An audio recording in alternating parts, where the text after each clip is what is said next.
Selamat pagi. Kenapa selamat pagi ya?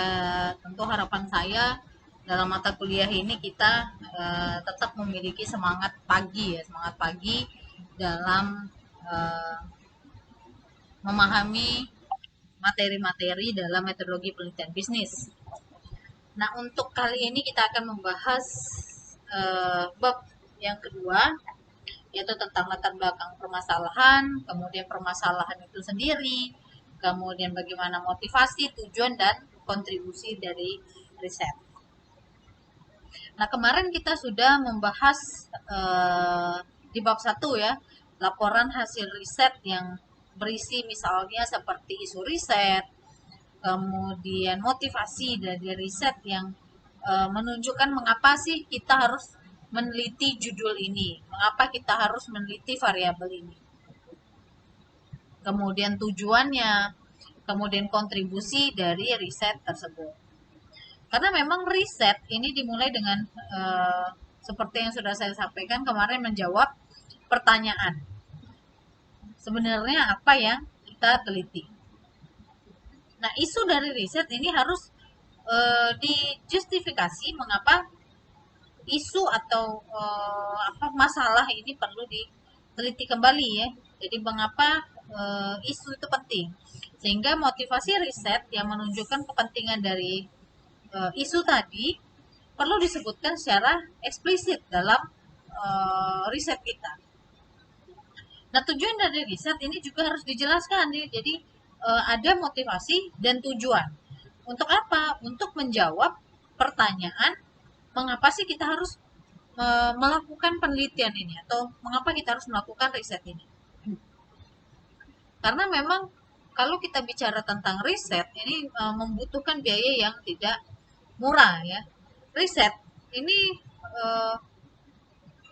bisa kita lakukan kalau seandainya dia memiliki kontribusi terhadap siapa yang menggunakannya.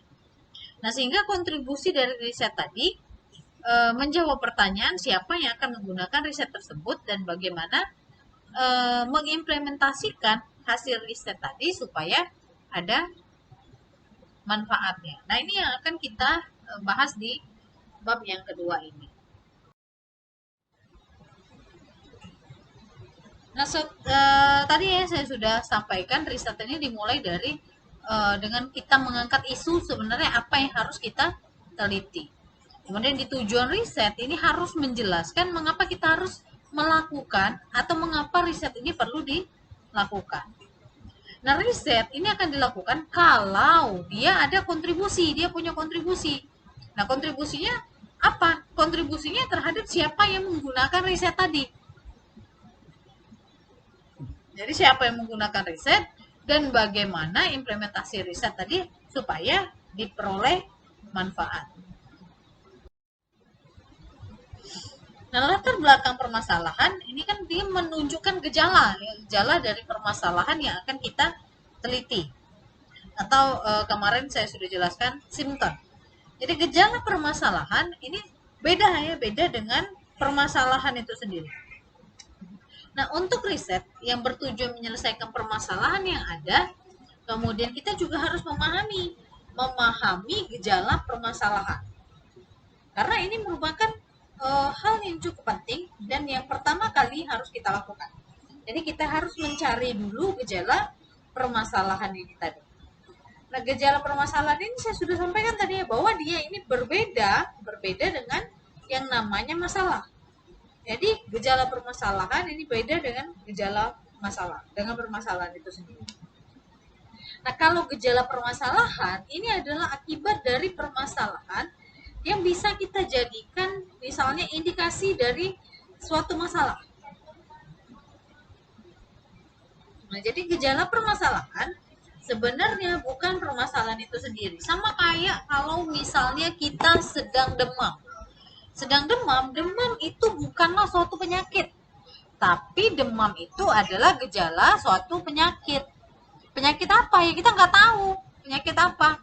Bisa juga dia ada infeksi, misalnya dia kena penyakit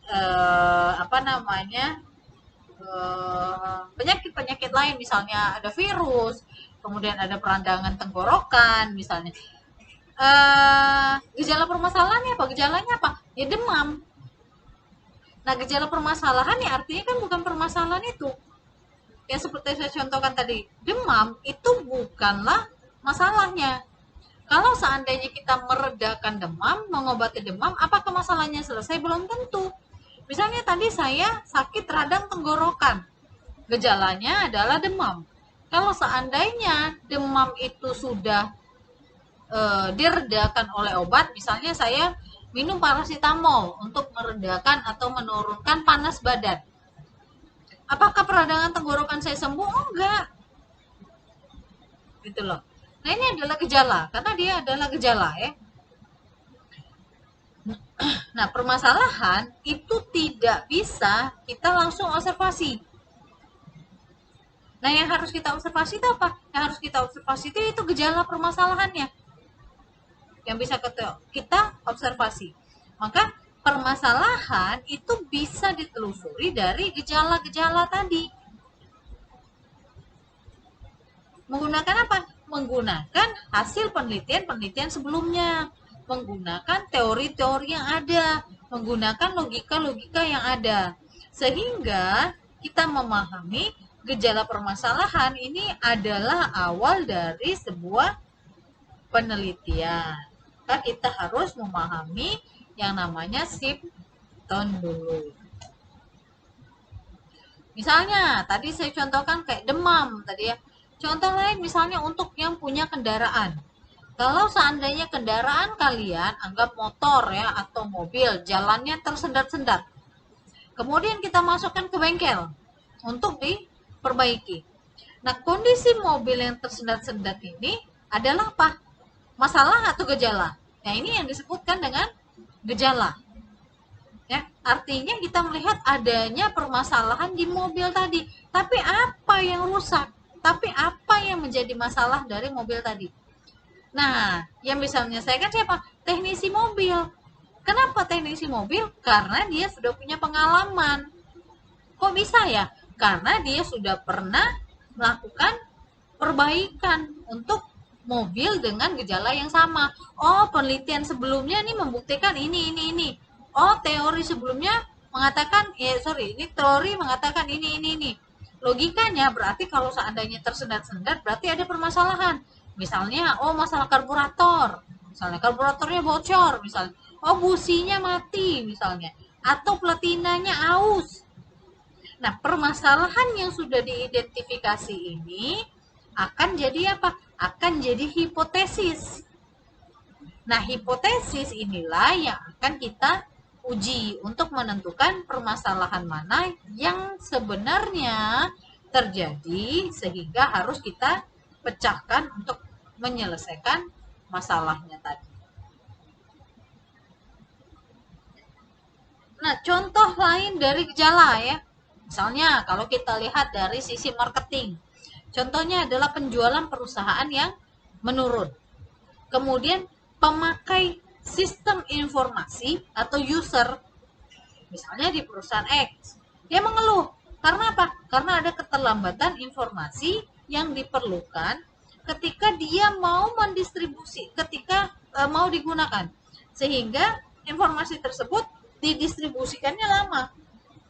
Siapa yang mendistribusikannya? Departemen Sistem Informasi. Nah, itu contoh dari gejala. Nah, ini bisa kita kita tulis di latar belakang masalah ya.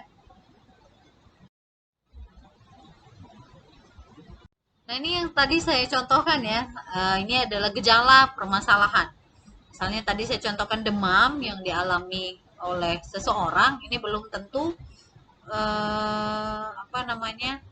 itu adalah masalahnya, tapi demam sendiri itu adalah gejala dari penyakit tertentu ya, artinya bukan penyakitnya. Kemudian misalnya penjualan perusahaan menurun, nah itu kan artinya gejala, artinya ada masalah di situ, tapi masalahnya apa, kenapa penjualan perusahaan ini menurun. Kemudian misalnya pemakaian sistem informasi tadi yang sudah saya contohkan di depan tadi. Nah, ketika kita bicara tentang latar belakang permasalahan, nah sebaiknya memang latar belakang masalah ini dibuat atau ditulis dengan cara yang menarik. Jadi kita harus membuat latar belakang masalah itu dengan sebaik mungkin. Ya. Supaya menarik, latar belakang masalah ini seharusnya mempunyai kriteria konteks yang menarik. Nah, kita juga harus membuat kriteria konteks. Nah, kriteria konteks dalam latar belakang ini penting untuk menghubungkan hasil penelitian dengan fenomena yang akan kita teliti. Semakin baik kriteria konteks yang dibuat oleh peneliti, ini menandakan bahwa peneliti tadi sudah memahami fenomenanya. Nah, peneliti yang tidak punya kriteria konteks ini menunjukkan bahwa penelitian yang dia lakukan ini tidak didasarkan pada fenomena. Penelitian yang nggak punya yang namanya kriteria konteks, dia cuma bisa nunjukin misalnya variabel-variabel saja, kemudian tidak menampakkan yang namanya fenomena.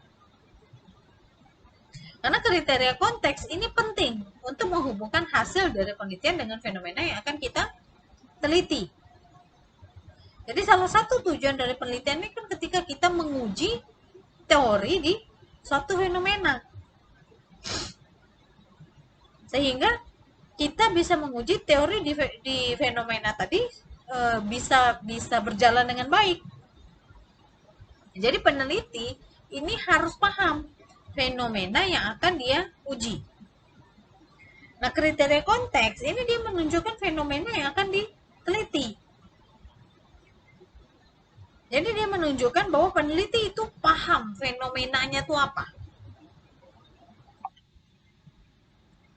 Nah, kalau dia paham, tentu hasilnya nanti, kesimpulannya ini bisa mendukung fenomena tadi.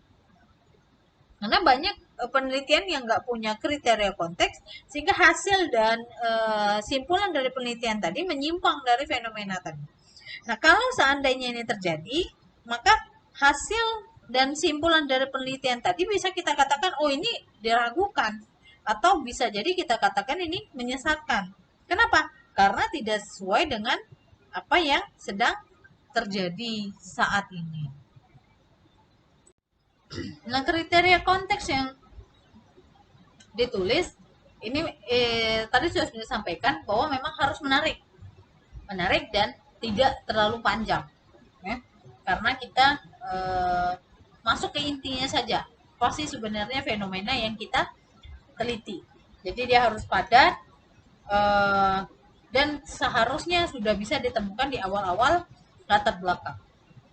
Karena kalau pembaca sudah membaca apa latar belakang kita ini tadi sudah panjang berhalaman-halaman dan akhirnya tidak bisa menemukan fenomena apa sebenarnya yang akan terjadi, tentu pembaca ini akan jadi bosan dan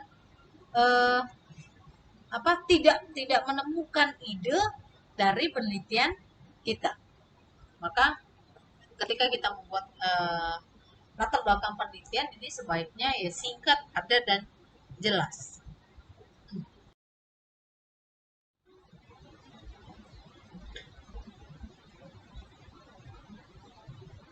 Sudah saya jelaskan ya tadi di depannya. Jadi latar belakang permasalahan ini bisa kita gunakan sebagai kriteria konteks dari isu yang kita teliti. Nah, kalau seandainya kita melakukan riset, tapi kita tidak punya yang namanya kriteria konteks, ini dicurigai adalah sebagai latihan saja, latihan statistik saja. Jadi banyak penelitian yang tidak punya kriteria konteks sehingga hasil dan simpulan dari penelitian tadi bisa kita katakan dia menyimpang dari fenomenanya. Jadi kriteria konteks ini juga penting untuk kita menghubungkan hasil dari penelitian dengan fenomena yang akan kita teliti.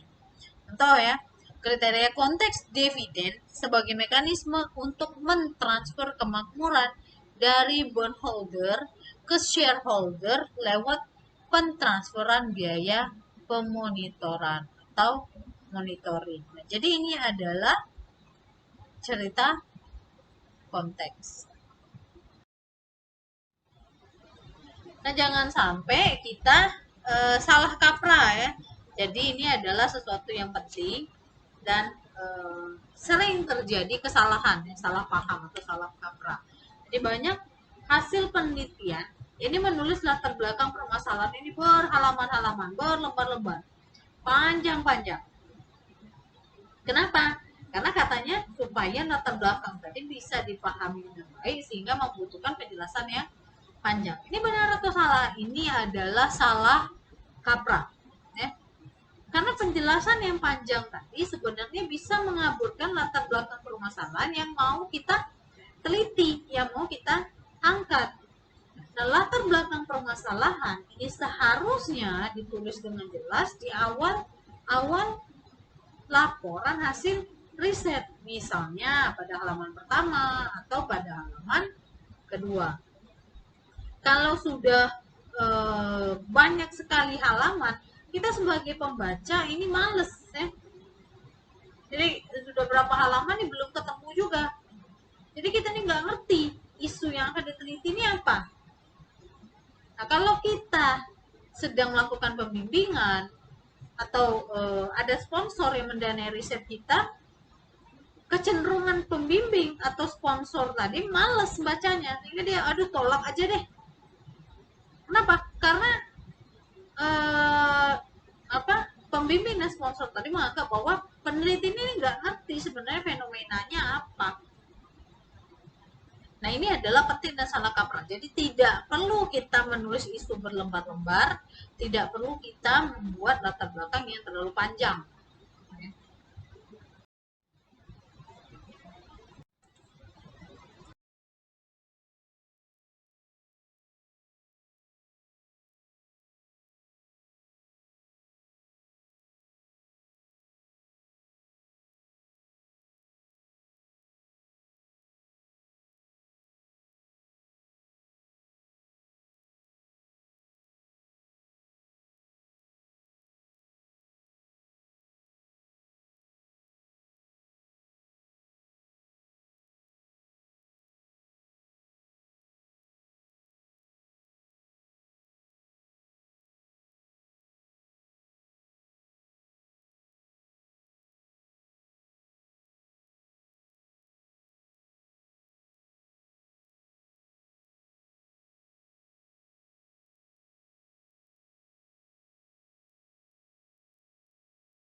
Nah, tadi sudah kita bahas bahwa permasalahan riset ini kan kita identifikasikan dari gejala ya atau simptom tadi.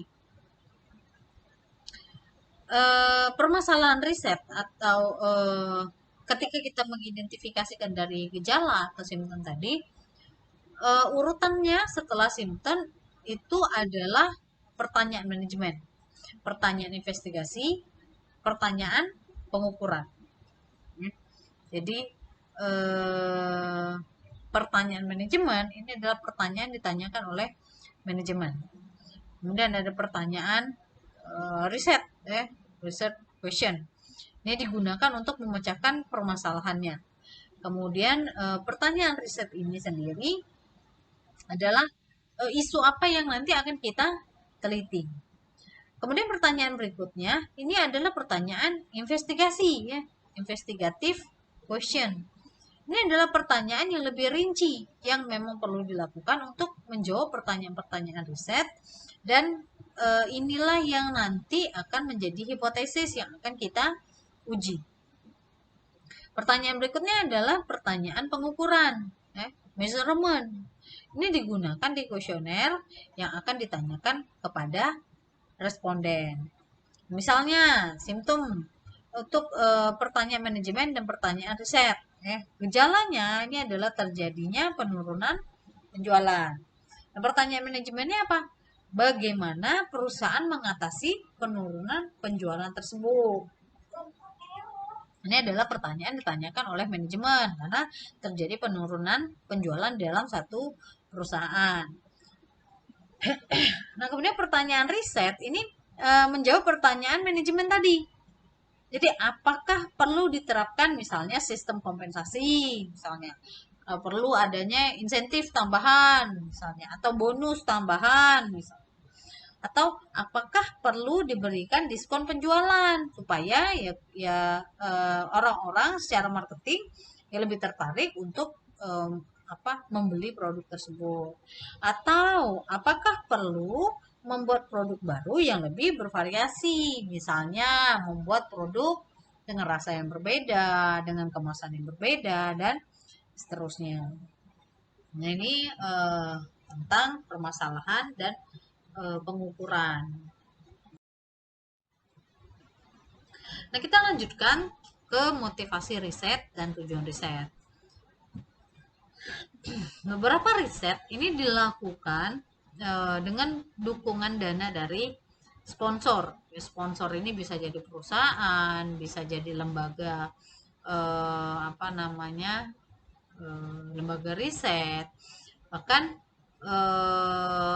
ada individu-individu yang memang menginginkan pemecahan dari satu masalah, sehingga dana yang kita keluarkan untuk riset ini bukan sesuatu yang sedikit. Jadi banyak sekali biaya yang kita perlukan untuk melakukan satu riset. Nah, sponsor tentu menginginkan uang yang dia berikan tadi punya manfaat. Nah, untuk digunakan ketika kita melakukan riset tadi. Jadi kita sebagai peneliti harus meyakinkan sponsor bahwa apa yang kita teliti tadi adalah sesuatu yang penting dan memang perlu untuk kita teliti. Nah, peneliti ini seharusnya bisa, dalam tanda kutip, dia bisa menjual. Menjual apa? Ide kepada si sponsor tadi supaya sponsor tadi bisa beli ide tadi. Karena kan kita sering dengar nih, sorry kata dia, we cannot buy it. Kenapa? Karena sponsor tadi tidak menemukan masalah. Jadi dia nggak bisa membeli isu riset tersebut. Sama kayak riset akademik, sama kayak kalian melakukan penelitian, menyusun skripsi, membuat tesis, membuat disertasi. Jadi kita sebagai periset atau peneliti ini harus meyakinkan pembimbing bahwa riset kita tadi tidak membuang waktu pembimbing untuk membimbingnya, untuk membimbing kita. Kenapa? Karena isu kita tadi tidak menarik, nggak penting lagi, sudah basi. Maka sering saya sampaikan ke mahasiswa, telitilah sesuatu yang baru, yang belum pasaran. Supaya apa? Ya supaya kita dapat pengetahuan baru. Supaya kita punya sesuatu yang memang penting untuk kita teliti. Ya saat ini sedang marak apa? Misalnya work from home, misalnya. Kemudian turnover, misalnya.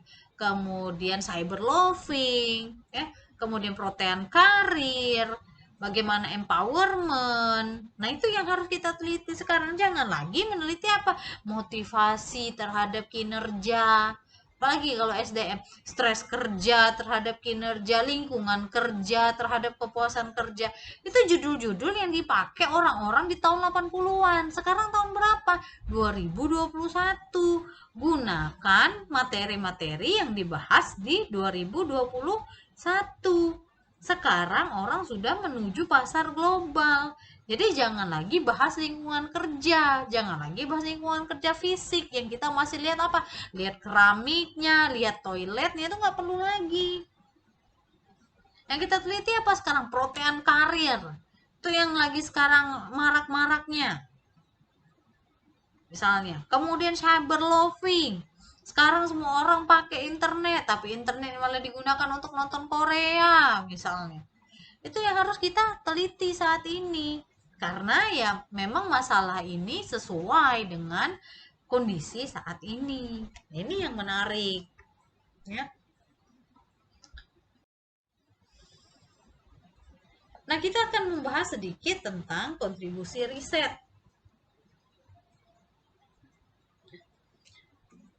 Nah, riset yang baik tadi harus punya kontribusi, harus punya manfaat. Manfaat kepada siapa? Kepada pemakai hasil riset tadi.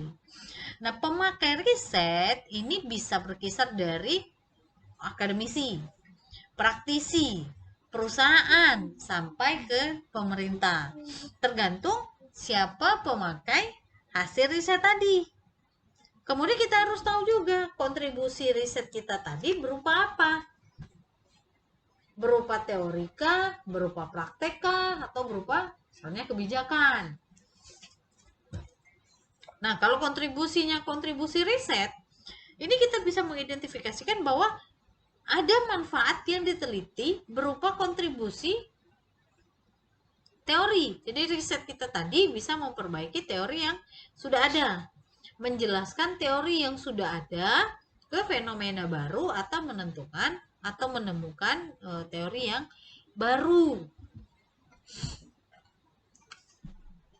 Misalnya kita lihat tentang cyber loving tadi, saya contohkan ya.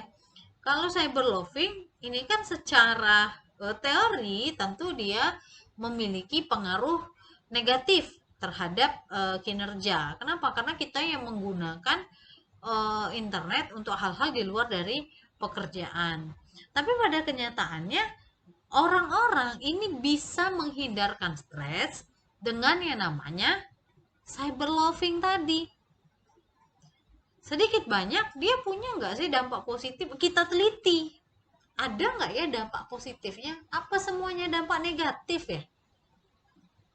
Sehingga bisa merugikan perusahaan dan seterusnya. Teliti dulu lah.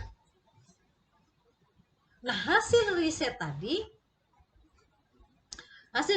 ini menunjukkan bahwa misalnya kita meneliti tentang cyber loving tadi.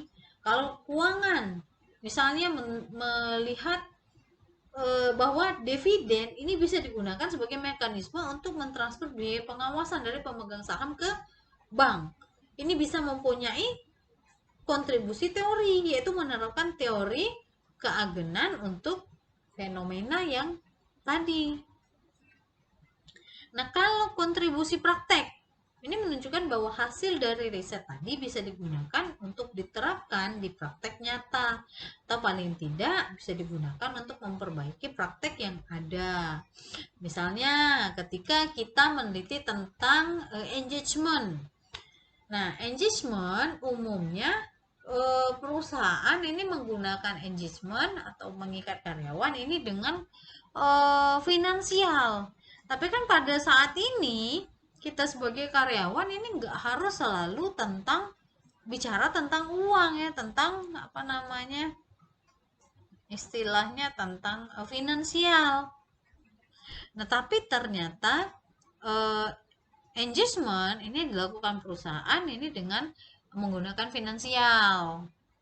Nah, sehingga hasil riset kita tadi bisa kita katakan bahwa employee engagement itu bisa juga dengan meningkatkan trustworthiness terhadap karyawan, memberikan kepercayaan kepada karyawan untuk mengambil keputusan sendiri sehingga karyawan merasa dihargai. Misalnya itu bisa mengikat karyawan supaya karyawan bisa bertahan di perusahaan kita.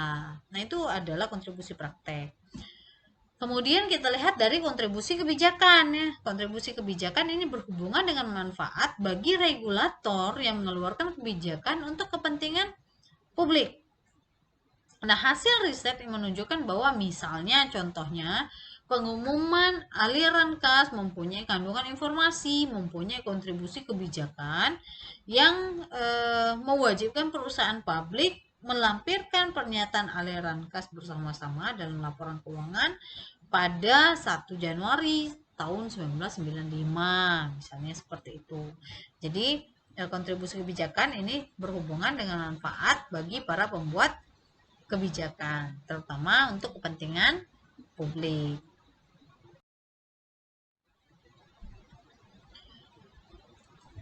Nah, beberapa hal yang perlu kita perhatikan, beberapa riset ini memang hanya menyebutkan kontribusi terhadap pihak-pihak tertentu. Maka sering kali kalau kalian buat skripsi ini kan ada manfaatnya di sana, manfaat untuk akademisi, manfaat untuk perusahaan dan seterusnya. Tanpa kita menghubungkan dengan apa sebenarnya yang kita teliti. Nah, beberapa riset ini dia seharusnya bisa kadang-kala ya kontribusinya ini menyimpang dari isu yang kita teliti ya. Misalnya eh, kontribusi riset ini bermanfaat untuk investor pasar modal sehingga bisa mengambil keputusan dengan lebih baik. Nah, kontribusi ini menghubungkan dengan isu riset yang diteliti seharusnya, tapi pada kenyataannya kalau seperti itu tadi kontribusinya ya tidak menghubungkan ya pada isu tadi.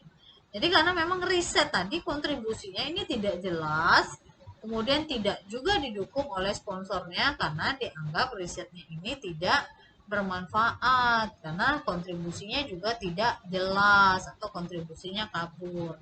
Maka dari itu kita harus menentukan kontribusi tadi dengan baik ya. Nah, untuk hari ini materinya saya cukupkan. Terima kasih. Jangan lupa kerjakan latihan ya di Lumen. Terima kasih atas perhatiannya. Tetap jaga kesehatan, tetap semangat, dan selamat melanjutkan aktivitas.